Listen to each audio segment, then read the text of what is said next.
अल हिल्लज मंसूर या मंसूर अल हलाज एक ऐसे सूफ़ी थे जिनका अंग अंग काट दिया कुछ धार्मिक लोगों ने, क्योंकि वे ऐसी बातें कह रहे थे जो उनके प्रसिद्ध धर्म ग्रंथों के खिलाफ थी, ना कि उनके धर्म के खिलाफ। मगर क्या करें, किताबें बड़ी छोटी हैं, उनमें धर्म समाता ही नहीं है। अल हिल्लज मंसूर की सिर्फ एक ही आवाज़ थी, मैं खुदा हूँ, अहम ब्रह्मास्मि। और यह कहना उन धार्मिक लोगों के बर्दाश्त से बाहर था कि कोई अपने को ईश्वर कहे। उन धार्मिक लोगों ने उसे इस तरह सता के मारा जिस प्रकार आज तक दुनिया में कोई भी नहीं मारा गया होगा।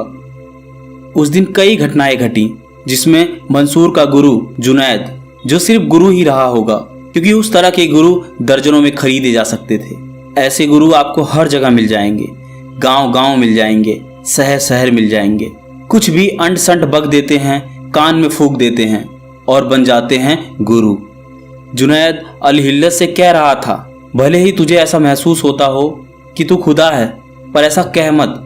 लेकिन अल हिल्लज यानी मंसूर अल हलाज कहता कि यह मेरे बस से बाहर है, क्योंकि जब मैं मस्ती में छाता हूँ तो मुझे कुछ भी होश नहीं रहता। ना मुझे तुम याद रहते हो, न ये दुनिया के लोग याद रहते हैं। मैं अपनी मस्ती में खो जाता हूँ, मुझे पता ही नहीं चलता कि मेरे साथ क्या हो रहा है। ना तो मुझे दुनिया याद रहती है, ना तो जीवन याद रहता है, ना ही मुझे मौत याद रहती है। वैसे यह पहली बार नहीं था, न जाने कितनी बार ऐसी घटनाएं घटी होंगी, लेकिन इस दुनिया में जिसने किसी भी तरह का आध्यात्मिक पागलपन दिखाया उसे हमेशा सताया गया है। मंसूर अल हलाज भी ऐसे ही सूफी संत थे।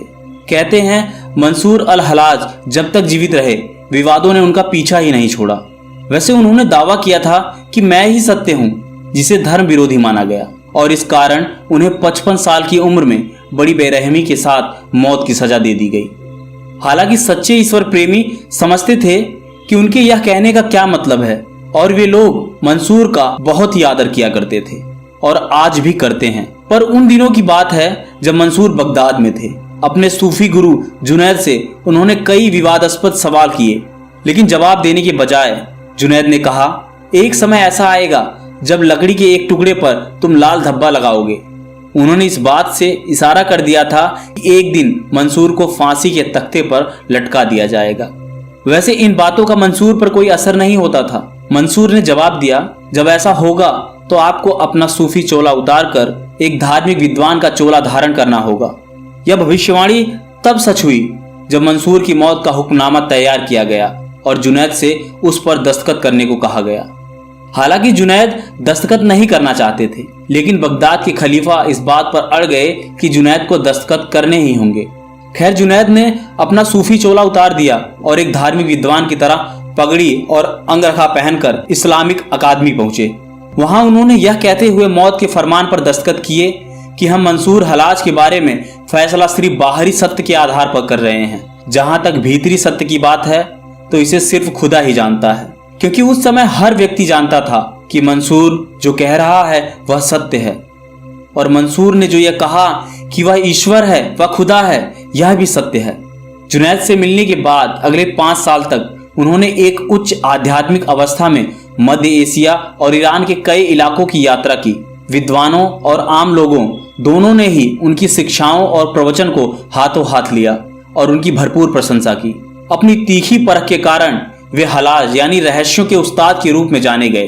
वे बसरा से मक्का तीर्थ यात्रा पर गए, लेकिन यहाँ उन पर जादूगर का ठप्पा लगा दिया गया। इसके बाद वह भारत और चीन की यात्रा पर निकल पड़े, जहां उन्हें एक प्रबुद्ध गुरु के रूप में पहचान मिली।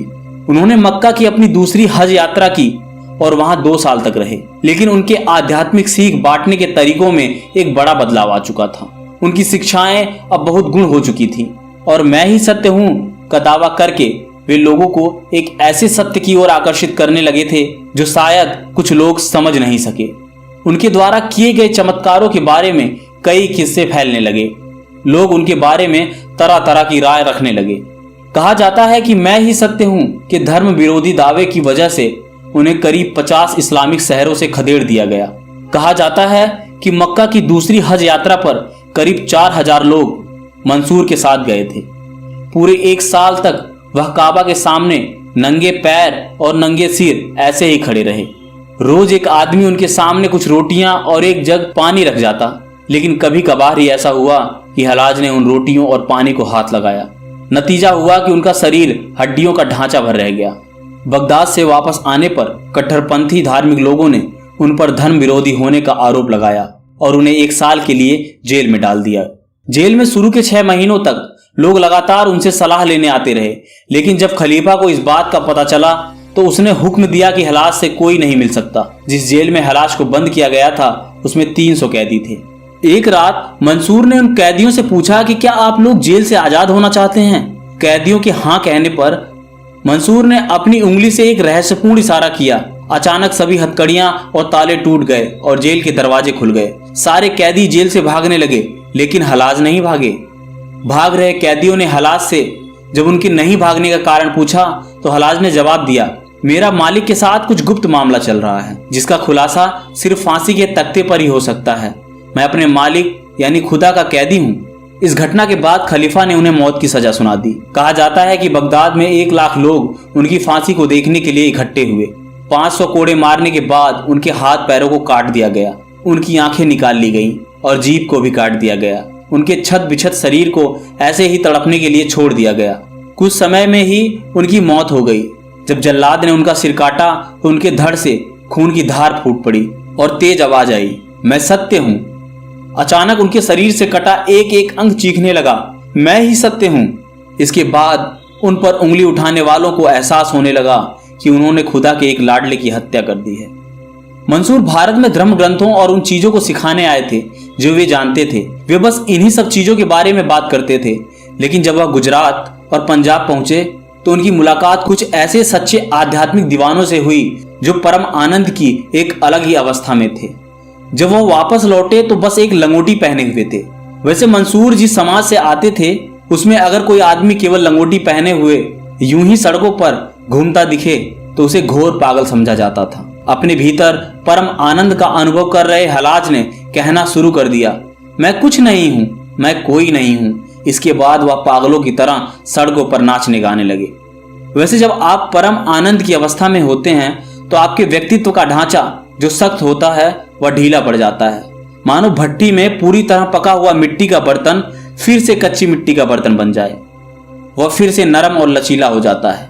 आप उसे जैसा चाहें फिर से एक नया रूप, एक नया आकार दे सकते हैं। अगर कभी आपने महसूस किया है कि जब लोग मस्ती में होते हैं तो वे बहुत लचीले हो जाते हैं और जब नाखुश होते हैं तो वह बहुत सख्त हो जाते हैं, बिल्कुल लकड़ी की तरह।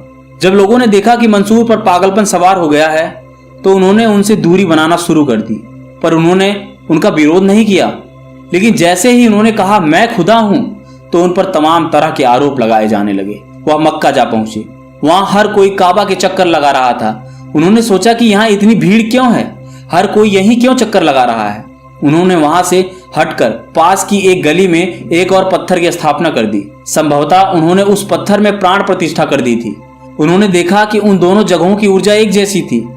फिर उन्होंने लोगों से कहा, काबा में बहुत ज्यादा भीड़ है, सबको उसी एक जगह पर घूमने की कोई जरूरत नहीं है। कुछ लोग इस पत्थर के चारों ओर भी घूम रहे हैं। बस इतना कहना काफी था। इसके लिए मंसूर को भयंकर सजा दी गई। उनकी खाल उधेड़ दी गई, उन्हें कमर तक जमीन में गाड़ दिया गया और उस जगह के खलीफा ने हुक्म दिया कि जो कोई भी उस गली से गुजरेगा उसे उन्हें पत्थर मारना ही होगा। बिना उन्हें पत्थर मारे आप उस गली से नहीं गुजर सकते। जब उनका एक करीबी दोस्त उधर से गुजरा तो उसे भी उन पर कुछ फेंकना था। उसकी जब पत्थर फेंकने की हिम्मत नहीं हुई तो उसने उनकी एक और फूल फेंक दिया। तभी मंसूर के मुंह से एक कविता फूट पड़ी जिसमें उन्होंने कहा, मुझ पर फेंके गए पत्थरों ने मुझे कष्ट नहीं दिया क्योंकि उन पत्थरों को अज्ञानी लोगों ने फेंका था, लेकिन तुमने जो फूल मुझ पर फेंका इससे मुझे गहरी तकलीफ हुई है क्योंकि तुम तो ज्ञानी हो और फिर भी तुमने मुझ पर कोई चीज फेंकी। इस दुनिया में जिसने भी किसी तरह का आध्यात्मिक पागलपन दिखाया है उसे हमेशा सताया गया है। कहा जाता है कि मौत की सजा मिलने से पहले अपने पुत्र को मंसूर हलाज ने आखिरी सीख दी थी। उन्होंने कहा, पूरी दुनिया मानती है कि नैतिक व्यवहार खुदा की ओर ले जाता है। हलाज कहते हैं, लेकिन खुदा की कृपा पाने की कोशिश करो। अगर तुम्हें उसकी कृपा का एक कण भी मिल गया तो वह देवताओं और इंसानों के तमाम भलाई के कामों से ज्यादा कीमती है। 20 साल तक मंसूर हलाज एक ही फटा चिथड़ा सूफी चोला पहने रहे। एक दिन उनके कुछ चेलों ने उनके उस चोले को जबरदस्ती उतारने की कोशिश की ताकि उन्हें नए कपड़े पहना सकें।